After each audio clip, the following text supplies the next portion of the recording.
Okay, quick one on tyres. These are the Continental GP5000S TR, so tubeless ready, and they are mounted onto these extra light 340C hooked, I'm always going hooked these days, wheels, which are extremely light. They are below 1 kilo for the pair.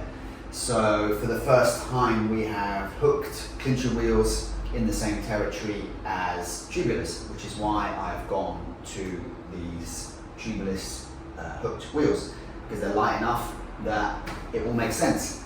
So the first tyre that I used was this Continental GP5000S TR, and felt super nice. Rolls, you can immediately feel how smoothly and how efficiently it rolls.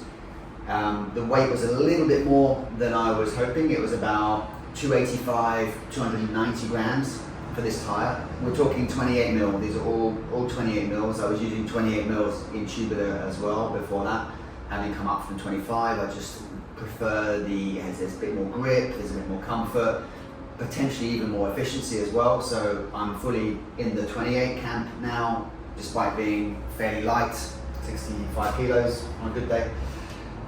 But I was always intrigued by any more savings that I could get, and that is coming in the shape of the 5000 TT TR. So basically this is just a slightly lighter, faster tyre. And the only reason I didn't go for these originally was because I'm a bit of a tart when it comes to the look, and I kind of felt like these tan walls kind of match the bike better, and I still think the look of these is nicer, but that free speed was kind of nagging at the back of my head, and I just had to try the TTs. So I've put this TT on the front, and interestingly I took off the old STR, which had only very little sealant in it left. It was only like a teaspoon that was left, so the sealant that was there had done its job of sealing the tyre, and there's just about a teaspoon left. So there wouldn't have been a lot of puncture protection in that. But I thought, let's try and mount this TT without any sealant, and I managed to get it on with just one tyre lever and a lot of thumb pressure, so that was okay. And it mounted actually relatively easily with a compressor, and it didn't lose any air at all with no sealant. So I went out for a ride with it, came home, still had not lost any air. The next morning it did need a bit of a top up, but since then it's been holding completely fine, so it's not losing any air, and it's got zero sealant in it, which is very impressive. And in terms of the feel of this tyre, it is even better than this one. So this was getting me at least 6 or 7 watts per tyre compared to the really good quality tubulars that I was using. So that's 12 watts front and back. And these TTs notch it up another couple of watts. And again, you can feel it, and it just rolls very smoothly, and it even makes a nice noise, and it feels great. It really does. I'm enjoying riding the bike a lot at the moment. It's not making any noises, and it's just rolling super well.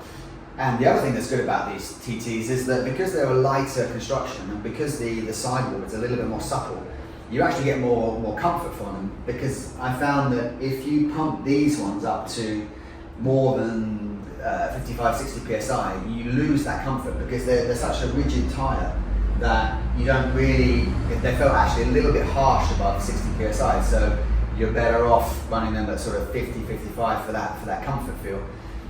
And then, you know, if you look at the bicycle rolling resistance data consistently across every single tyre, no matter how you look at it, higher pressure is less rolling resistance. And now it does depend a little bit on the road surface that you've got, but there's no getting away from the fact that if you really want the most efficient ride, you do have to pump them up fairly hard, and you would maybe lose a little bit of comfort.